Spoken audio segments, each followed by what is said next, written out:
How are you? Nice to Dr. meet Phil, you. how you doing? Brent, nice to meet you. Hi, nice Good to meet you. How are you? Good, thank you.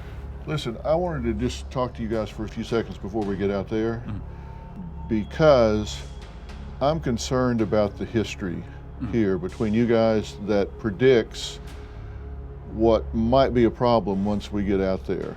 Now, you guys have been at odds for a long time. You say you're doing better now in terms of co-parenting, right? Absolutely. Right? Right. But we got the tail wagging the dog here, okay? I mean, Kendall had a divide and conquer strategy that's worked very well, right? You're going